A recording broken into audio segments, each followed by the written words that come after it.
Hello friends, welcome to my YouTube channel maths with Magan sir. बच्चों, आज हम इस वीडियो में, जैसे आपने थंबनेल में पढ़ा होगा, जितने भी इंपॉर्टेंट फॉर्मूलेज हैं हमारे सारे चैप्टर्स के, वन बाई चैप्टर हम सारे फॉर्मूले इस वीडियो में कवर करेंगे डिटेल में। एक एक फॉर्मूला जितने भी इंपॉर्टेंट है, मैं एक साथ आपको सारे चैप्टर्स के एक साथ सारे फॉर्मूले आज मैं आपको समझा दूंगा। इससे बाहर कुछ भी नहीं आने वाला, इन फॉर्मूले से बाहर कुछ भी नहीं आएगा। सिर्फ इतना कर लीजिए, आपके सारे जितने भी क्वेश्चन हो जाएंगे, फॉर्मूले बेस्ड जितने भी क्वेश्चन हैं, सब इसी वीडियो से कवर हो जाएंगे। ठीक है, स्टार्ट करते हैं बिना टाइम वेस्ट करते हुए। सबसे पहला चैप्टर आपका रियल नंबर्स था। इसमें फर्स्ट फॉर्मूला है आपका एलसीएम। जैसे एग्जांपल से समझते हैं, एलसीएम आपका, जैसे आपको एक नंबर दे रखा है, दो नंबर, टू नंबर्स आपको दिए हुए हैं। सपोज कीजिए पी इज इक्वल टू दे रखा है आपको ए स्क्वायर बी क्यू, और क्यू इज इक्वल टू दे रखा है A cube B square. Okay, अगर आपसे एलसीएम पूछता है तो एलसीएम देखो फॉर्मूला लिखा हुआ है highest exponent power plus remaining factor. तो सबसे पहले हाईएस्ट रिमेनिंग देख लीजिए, इसमें ऐड कीजिए सी और ऐड कर लीजिए। हाईएस्ट देखिए, हाईएस्ट इसमें ए की पावर टू, इसमें ए की पावर थ्री, तो हाईएस्ट कौन सा है? A Q. सेकेंड, बी की power highest B Q square, तो कौन सा? Highest B Q. Multiply remaining factors, remaining factor जो बचे हुए सी है, मल्टीप्लाई सी, तो इसका जो एलसीएम हो गया finally A cube B cube C. Okay, ऐसे पूछे तो ऐसे में क्या, lowest exponent power of common factor, केवल कॉमन, कॉमन क्या है? एक तो ए है और एक बी है। ए क्या हो जाएगा और उसका लोएस्ट, तो ए क्यू और ए स्क्वायर, दोनों में लोएस्ट कौन सा है? A square. बी क्यू और बी स्क्वायर में लोएस्ट क्या है? B square. तो ये आपका क्या हो गया? एचसीएफ हो गया। समझ में आ गया? एक प्रॉपर्टी फॉर्मूला और है, एचसीएफ और एलसीएम का मल्टीप्लिकेशन जो होता है प्रोडक्ट ऑफ एनी नंबर, यानी कि ये आपका एचसीएफ और एलसीएम का मल्टीप्लाई कर लीजिए,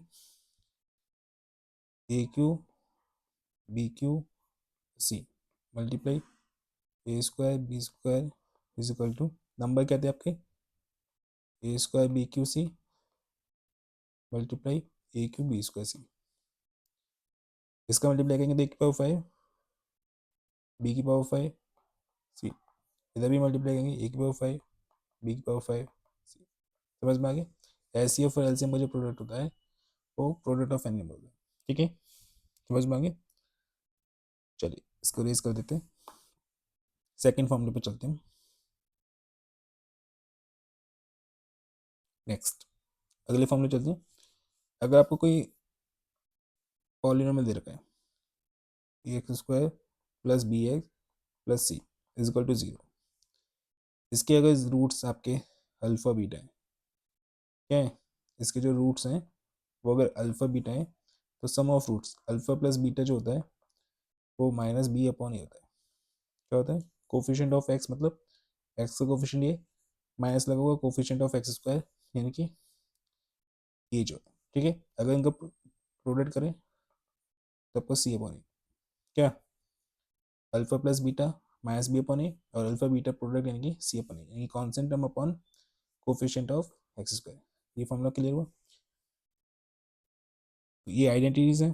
अगर आपको अल्फा गिवन है, अल्फा एंड बीटा गिवन है, तो पॉलिनोमियल का फॉर्मूला क्या होता है? X square minus alpha plus beta X plus alpha beta. Okay, ये अगर आपको गिवन है तो ये आप इस तरीके से फाइंड कर लेंगे। ओके, ये आइडेंटिटीज है आपकी, alpha square plus beta square, alpha plus beta का whole square minus alpha beta.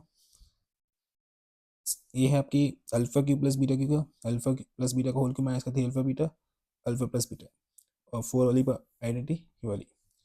Okay, अब आपकी दो इक्वेशन गिवन है आपको,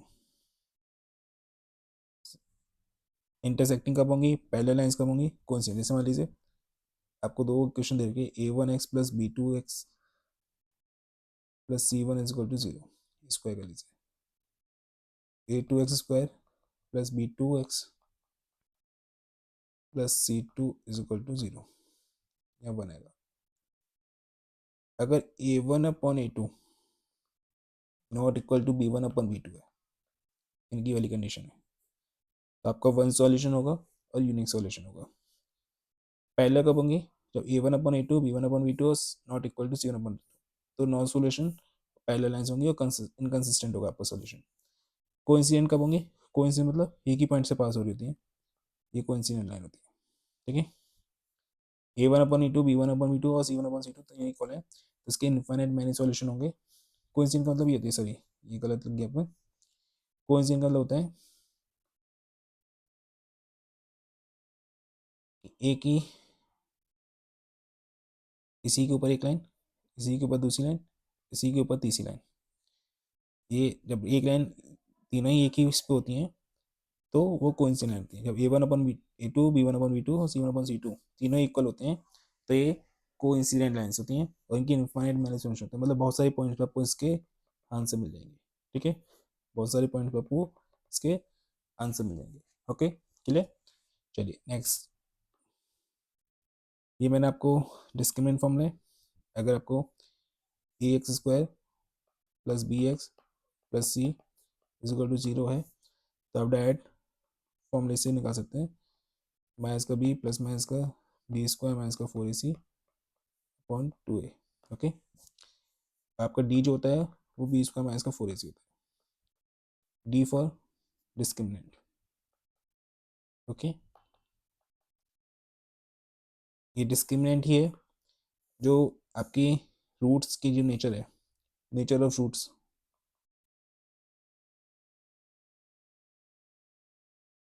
ये डिसाइड है। अगर डी 0 से बड़ा है तो आपके रियल और डिफरेंट रूट्स होंगे।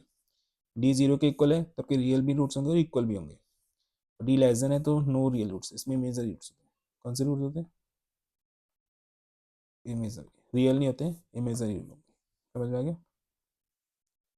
चलिए आगे स्टार्ट करते हैं। ये आपकी आइडेंटिटीज कुछ समझ लीजिए। ए इसका पहली आइडेंटिटी समझ लीजिए, a + b का whole square is equal to a² + b² + 2ab। Minus है तब माइनस लग जाएगा, a² + b² - 2ab। a + b में से a² - b², x + a x + b x² + a + bx + ab। a + b का whole square a² + b² + c² + 2ab 2bc 2ca। a + b का whole cube a³ + b³ + 3ab a + b। Minus है तो यहाँ पे minus है, यहाँ पे minus. ये इसकी कंडीशन है इस वाले फॉर्मूले की। अगर a + b + c = 0 हो, a³ + b³ + c³ = 3abc होता है। ये फॉर्मूला बहुत ज़्यादा यूज होता है, सबसे ज़्यादा इंपॉर्टेंट। ओके, इसका बेसिक फॉर्मूला होता है a + b + c a² + b² + c² - ab - bc - a। a³ + b³ का formula a + b a² - ab + b², minus में माइनस प्लस हो जाता है। ठीक है, ये आपके आगे के रूट्स हैं। अगर कोई आपको क्यूबिक पॉलिनोमियल देगा है ax² + bx² + cx उसका d = 0 है और उसके रूट्स दे रखे हूँ अल्फा, बीटा और गामा। सम ऑफ रूट्स होता है -b/a। अगर इनका मल्टीप्लिकेशन करते हैं -d/a होता है, और 2 करके सम करके 2 का प्रोडक्ट प्लस सम हो तो c/a। ठीक है, ये फॉर्मूला आप लर्न कर लेंगे। ओके, स्टार्ट आगे स्टार्ट करते हैं। एन टर्म, ये एपी और जीपी वाले चैप्टर पे आ गए। एपी जीपी तो ही नहीं आपकी सिलेबस में, AP only. Okay, AP formula N term find करना, a + n - 1 डी। डी क्या होता है? Common difference. डी क्या है? Common difference.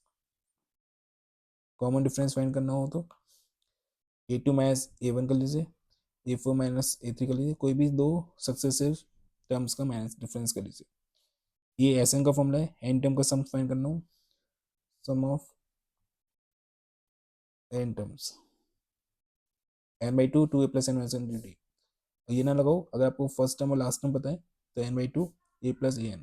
Okay, distance formula, दो पॉइंट आपको जिसके कोऑर्डिनेट रखें x1 और y1 और x2 और y2, अब इनके बीच का आपको डिफरेंस, इनके बीच का जो डिस्टेंस होगा अंडर रूट में एक्स टू माइनस एक्स का square plus Y two minus Y का स्क्वायर। 3 पॉइंट्स कोलिनियर होंगे, कोलिनियर मतलब एक लाइन होंगे, 1 2 3। इसके लिए या तो A B plus B C, मतलब ए से लेके बी तक की डिस्टेंस और बी से लेके सी तक की डिस्टेंस को प्लस करके ए सी आना चाहिए पूरा, यही वाला फॉर्मूले से इसको सॉल्व करने पर 0 आना चाहिए। सेक्शन फॉर्मूला, कोई एक पॉइंट ए और बी जिसको तीसरा point C M ratio N में कट कर रहे हैं, तो ये सेक्शन फॉर्मूला ये वाला यूज़ करेंगे, m1 x2 plus N X one upon M plus N, my2 plus N Y one upon M plus N. ठीक है, नेक्स्ट इसमें रेशियो, अगर आपको रेशियो नहीं देकर रेशियो फाइंड करना हो, lambda is one, lambda ratio one let कर लीजिए, यही फॉर्मूला पुट करिए।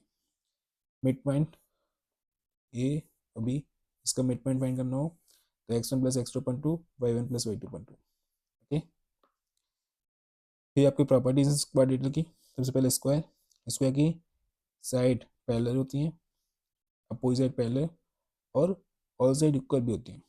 ठीक है, इसके जो डायगोनल होते हैं वो अंडर रूट है, डायरेक्ट निकालने का फॉर्मूला।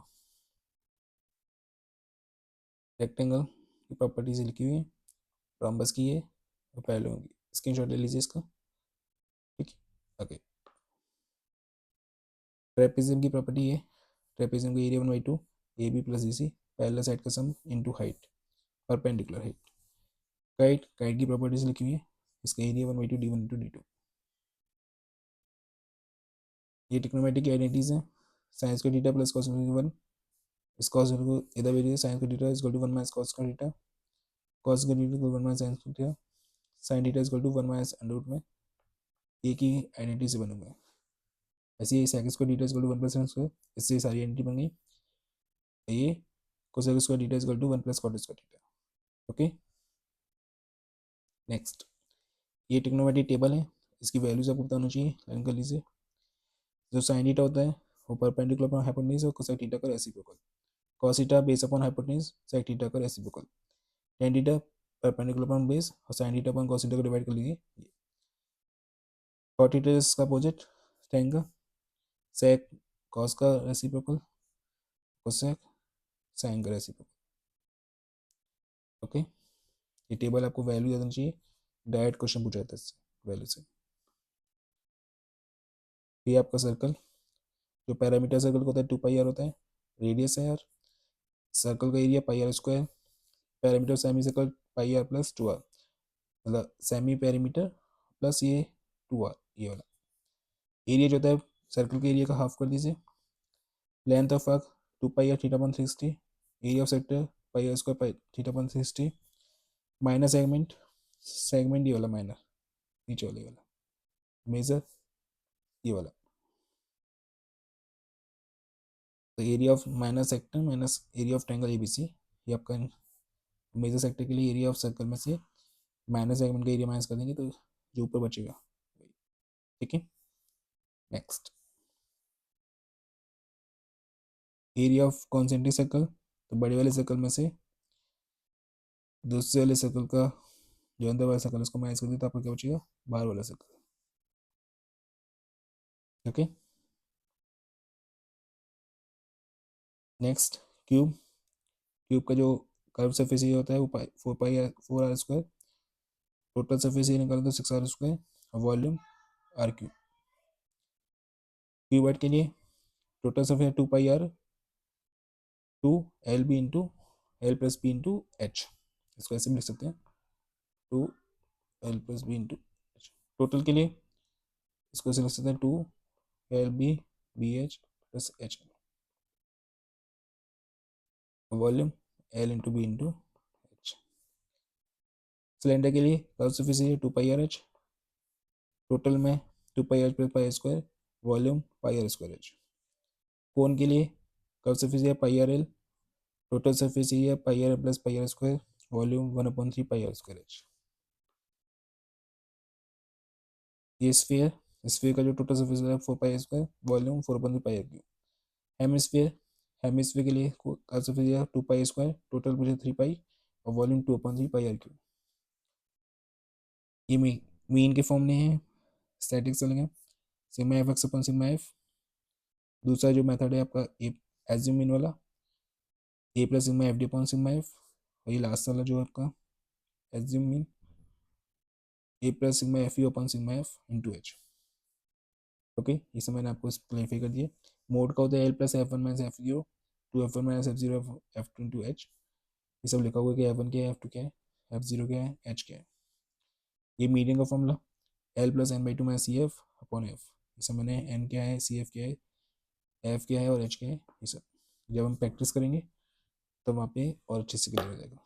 नेक्स्ट स्टेप का ये रिलेशन मीन मोड और मीडियन में ये रिलेशन होता है 3 median is equal to mode plus का 2 मीन। ओके, लास्ट चैप्टर आपका प्रोबेबिलिटी। प्रोबेबिलिटी होता है number of favourable condition upon total number of outcomes. ठीक है, जैसे डाई कॉइन है, कॉइन में एक हेड होता है और एक टेल होता है। हेड आने की अगर आपसे प्रोबेबिलिटी पूछे तो टोटल कितने आउटकम है, 2 ही। हेड कितनी बार आ सकता है, एक बार, 1/2। ओके, श्योर इवेंट जो होती है उसकी प्रोबेबिलिटी हमेशा 1 होती है जो कन्फर्म है, और जो इम्पॉसिबल है वो 0। और probability of event plus probability of not event दोनों का सम 1 होता है। और एक चीज़ रखिए, किसी भी इवेंट की जो प्रोबेबिलिटी होती है वो 1, 0 या 0 से बड़ी, या 1 या 1 से छोटी होती है। ठीक है, याद रखिए। ठीक है, हमने सारे चैप्टर्स फिनिश कर लिए हैं, सारे चैप्टर का क्विक रिवीजन हो गया फॉर्मूला का। अगर आपको हमारी वीडियो पसंद आई हो तो लाइक कीजिएगा, चैनल को सब्सक्राइब कीजिए, जिससे आपको और भी इससे जुड़ी वीडियो देखने का मौका मिलेगा। ठीक है, आज की वीडियो में इतनी, नेक्स्ट वीडियो में मुलाकात मिलते हैं। Okay, thank you.